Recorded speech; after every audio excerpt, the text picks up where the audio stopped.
Hello friends, welcome to my channel catalogue. আজকে চলো খুব সহজ পদ্ধতিতে তোমাদের সাথে চকলেট ব্রাউনি শেয়ার করব।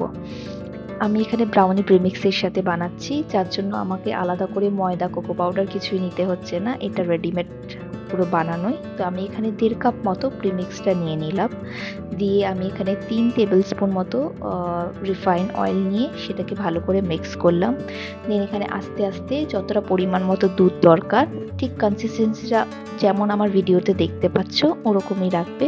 একটু থিক কনসিস্টেন্সি হবে, ততটাই দুধ দেবে। দেন একটু চকলেটি করার জন্য, একটু ফজি করার জন্য আর একটু আমার কাছে চকলেট কম্পাউন্ড ছিল, আমি সেটা দিয়ে ভালো করে মিক্স করে নিলাম। এবার মোল্ডে আমি একটু অয়েল গ্রিস করে দিচ্ছি।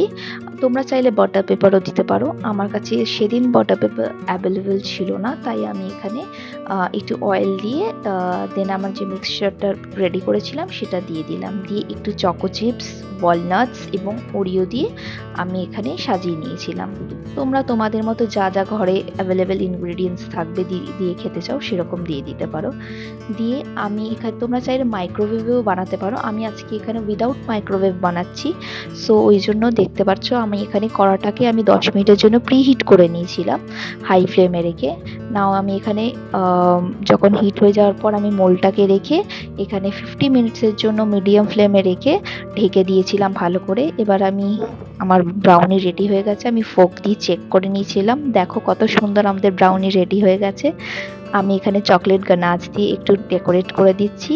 উপরে চকলেট আইসক্রিম আমার কাছে অ্যাভেলেবেল ছিল, আমি দিয়ে দিলাম। তোমরা যে যার মতো আইসক্রিম পছন্দ করো সেটা তুমি দিতে পারো। দিয়ে নিজেদের মতো ভালো করে গার্নিশ করে তোমাদের পছন্দের ব্রাউনি খুব ইজি উপায় রেডি হয়ে যাবে। তোমরা একবার ট্রাই করে দেখো, আশা করি খুব ভালো লাগবে।